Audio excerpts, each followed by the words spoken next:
Dear students, today we will discuss a very important topic of Science and Technology Part 1 and the name of the topic is Effect of Electric Current Standard 10th।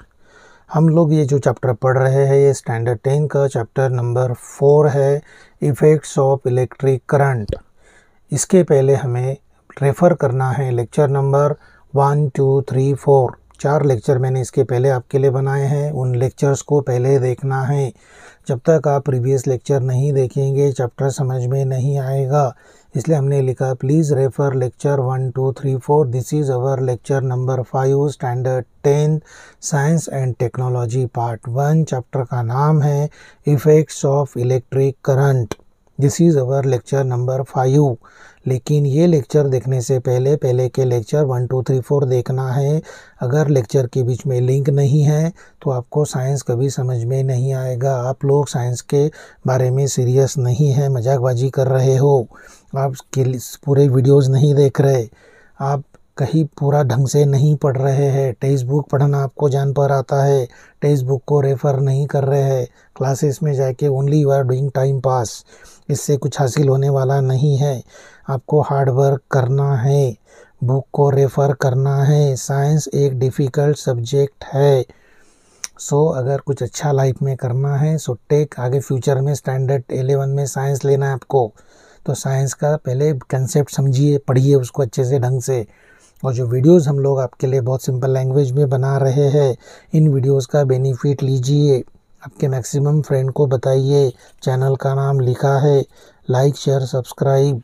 Text book refer, notebook लेंगे, notes बनाएंगे, ढंग से पढ़ेंगे। Refer lecture 1, 2, 3, 4। This is lecture number 5 topic effect of electric current. Now in science and technology part 1, previously we have studied chapter number 1 gravitation के videos आप लोगों के लिए बनाया है। ये चैप्टर हमारा हो गया, इसका टेस्ट भी हम लोगों ने ले चुके हैं। Then number 2 we have studied periodic classification of element. इसका भी टेस्ट वीडियोस मैंने यूट्यूब के चैनल आपके लिए इसलिए बनाया ताकि आप आपके कन्वीनियंस के हिसाब से उन वीडियोस को जब फ्री हो 1-2 दिन के बाद देखिए, फ्रेंड्स को बताइए। इससे सिंपल वीडियो बनाना मुश्किल है, कोई नहीं बना सकता है, उसका बेनिफिट लीजिए। Then we have studied chapter 3 chemical reactions and equations. अब हम पढ़ रहे हैं सबसे important chapter standard 10 effect of electric current. In lecture number 1 हम लोगों ने पढ़ा था करंट का basic concept, heating effect of electric current, magnetic effect of electric current, appliances working based on heating effect of electric current and magnetic effect of electric current. Lecture number 2 we have studied about joules law के बारे में हम लोगों ने पढ़ा था lecture number 2 में, अच्छे से देखिए वीडियो। उसके बाद हम लोगों ने देखा फिर लेक्चर नंबर 3 में हमने पढ़ा coil, types of coil, solenoid coil. उसके बाद हमने देखा शॉर्ट सर्किटिंग क्या होता है और लोडिंग के बारे में। In lecture number 4 again we have discuss difference between short circuit and overloading, direct current, alternating current के बारे में हम लोगों ने पढ़ा। उसके बाद सोलोनॉइड के बारे में पढ़ा, बार मैग्नेट के properties of magnetic lines of forces हमने देखा था लेक्चर नंबर 4 में। Now this is our lecture number 5। Lecture number 5 effects of electric current. अब हमने आपको बताया कि when the current pass through the conductor में से करंट जब पास होता है तो इट गेट हीटेड, उसको बोलते हैं heating effect of electric current. जब कंडक्टर में से करंट पास होता है उसके अराउंड में मैग्नेटिक फील्ड भी प्रोड्यूस होता है, उसको बोलते हैं magnetic effect of electric current. अब आपको पता होना force acting on A current carrying conductor in the magnetic field. अगर मैग्नेटिक फील्ड के अंदर हमने करंट कैरिंग कंडक्टर को रखा, मैग्नेटिक फील्ड के अंदर में अगर करंट कैरिंग कंडक्टर को हमने प्लेस किया तो उसके ऊपर फोर्स एक्सर्ट होता है, इसलिए इसका हेडिंग है force acting on current carrying conductor in magnetic field. इसका मतलब अगर मैग्नेटिक फील्ड के अंदर करंट कैरिंग कंडक्टर को प्लेस किया तो उसके ऊपर फोर्स एक्सर्ट होता है। याद रखिए, फोर्स एक्सर्ट होता, वेरी इंपॉर्टेंट कंसेप्ट है साइंस का, force acting on current carrying conductor in the magnetic field. अभी हम कैसे वेरीफाई करेंगे, इसके लिए हमें एक एक्सपेरिमेंट करना है। इस एक्सपेरिमेंट में हमने क्या किया, 2 स्टैंड लिए हैं, 2 स्टैंड लेना है आपको। फ्लेक्सिबल कॉपर वायर लिया, स्टैंड लिया, इलेक्ट्रिक सेल है, यहाँ पे बैटरी है, B means battery, number of cell, K means है यहाँ पे प्लग की, हॉर्स शू मैग्नेट है, एक मैग्नेट जिसका शेप हॉर्स शू मैग्नेट बोलते हैं उसको, इस प्रकार का उसका शेप रहता है। This is called horse shoe magnet with strong magnetic field. एक हॉर्स शू मैग्नेट लेना है जिसका मैग्नेटिक फील्ड स्ट्रॉन्ग होता है। फ्लेक्सिबल वायर है, 2 स्टैंड है, बैटरी है और एक कॉपर वायर है। इस कॉपर वायर को मैग्नेटिक फील्ड के अंदर स्टैंड में लगा दिया है और ये बैटरी का काम है। यहाँ पे पोटेंशियल डिफरेंस क्रिएट होगा, करंट फ्लो होगा। आई मतलब करंट, करंट का डायरेक्शन। यहाँ पे ये स्ट्रेट है कॉपर वायर, उसके बाद एक आउटवर्ड दिखाया, एक इनवर्ड दिखाया, इस चीज़ों को दिखाया गया यहाँ पे। अब हमें देखना है कि when current carrying conductor place in magnetic field, उसके ऊपर फोर्स एक्सर्ट होता क्या। What is the direction of force experience by the conductor when the current is downward. जब करंट डाउनवर्ड रहेगा, ये आई मतलब करंट का डायरेक्शन डाउनवर्ड होता है। व्हेन द करंट का डायरेक्शन डाउनवर्ड रहेगा, when the current is downward, the force experience by the conductor will be outward. Downward में डायरेक्शन जो रहेगा, when the current is downward, जो magnet force experience by the conductor will be outward. जो wire है वो bend होगा outward में, downward में वायर बेंड आउटवर्ड। जब हम करंट पास करेंगे तब डाउनवर्ड अगर है तो आउटवर्ड बेंड होगा। If the conductor experience force inward, अगर फोर्स इनवर्ड है तो then the direction of current will be upward. याद रखना है आपको कि अगर करंट का डायरेक्शन डाउनवर्ड है, करंट का डायरेक्शन अगर डाउनवर्ड है तो आपको पता होना कि वायर जो है वो बेंड होगा outward. And when the direction of current is upward, it bend inward, inward में बेंड होता है, याद रखिए। Which rule help us to find the force experienced by the current carrying conductor in the above diagram? इसके लिए Fleming left hand rule का use होता है।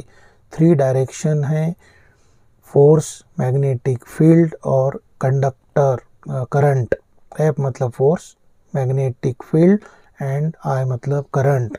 तो अब आपको याद रखना है कि ये जो एक्सपेरिमेंट है इसमें एक हॉर्स शू मैग्नेट है, 2 स्टैंड है, वायर इसके बीच में रखा है हॉर्स शू मैग्नेट के, जिसका मैग्नेटिक फील्ड बहुत स्ट्रॉन्ग है।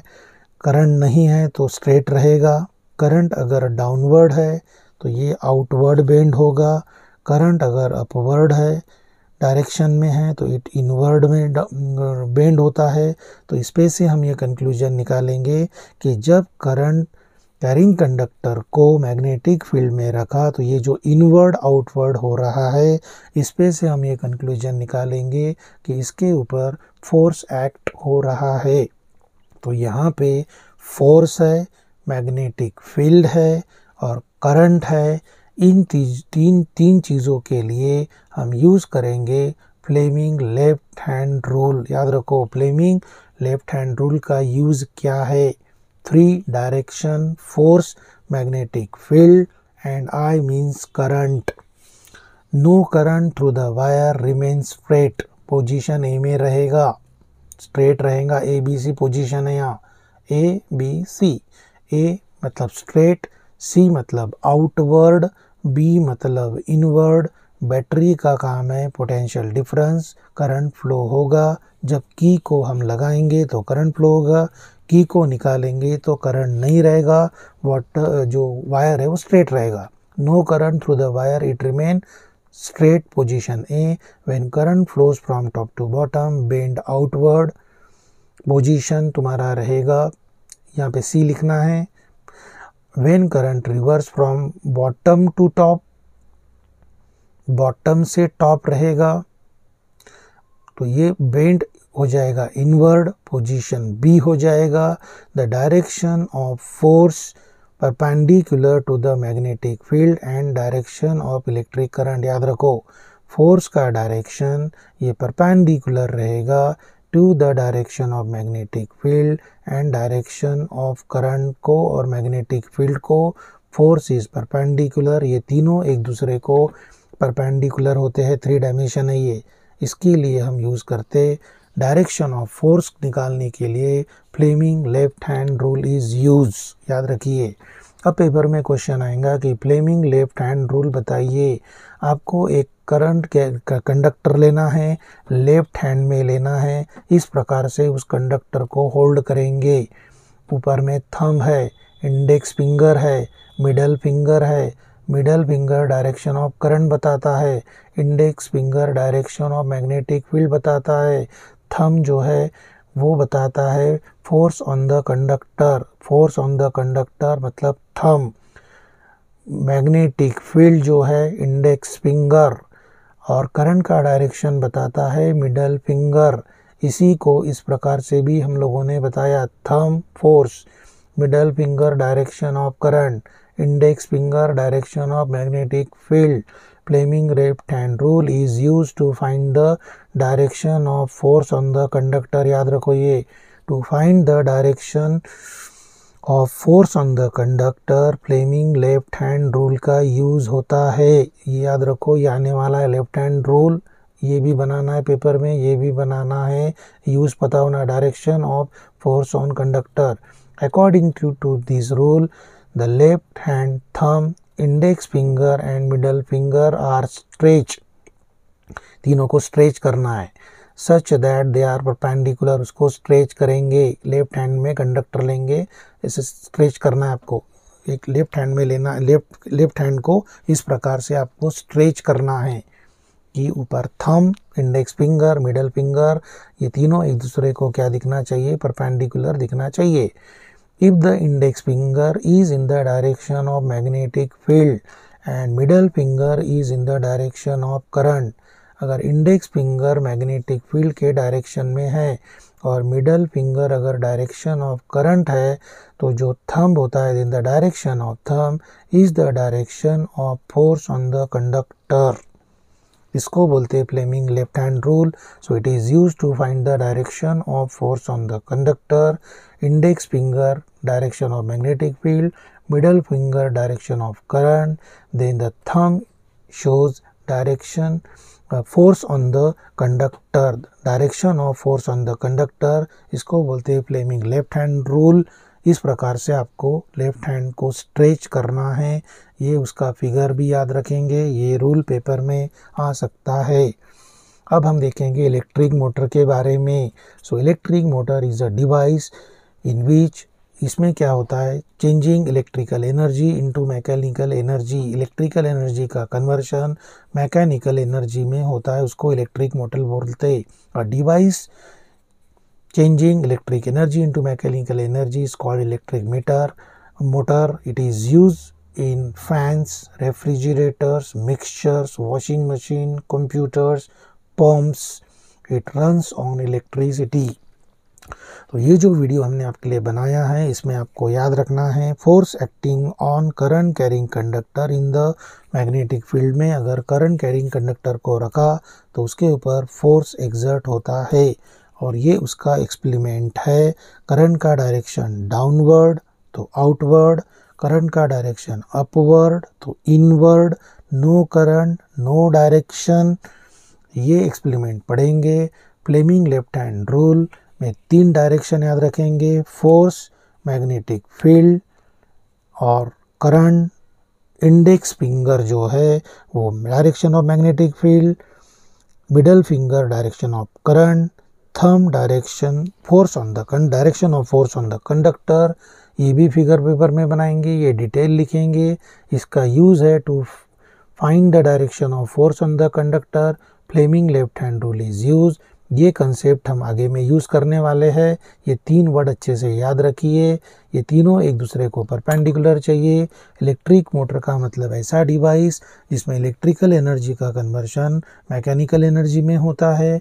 ये यूज़ होता है फैंस में, रेफ्रिजरेटर्स में, मिक्सचर में, वॉशिंग मशीन में, कंप्यूटर्स में, पंप्स में, और ये इलेक्ट्रिसिटी के ऊपर वर्क करता है। अब इसके बाद के वीडियो में हम देखेंगे इलेक्ट्रिक मोटर का वर्किंग कैसे होता है, उसका इम्पोर्टेंस डिटेल। उसके बाद हम देखेंगे एसी जनरेटर का वर्किंग, उसका डिटेल। तो ये सब वीडियोस अच्छे से देखेंगे, डिटेल में पढ़ेंगे। थियोरेटिकल है, डिफ़िकल्ट है, बार बार देखना है, पूरा वीडियो देखना है, मैक्सिमम लोगों को बताना है, फ्रेंड से शेयर करना है और अच्छे से पढ़ के टीचर को स्कूल में इम्प्रेस करना है। Thank you.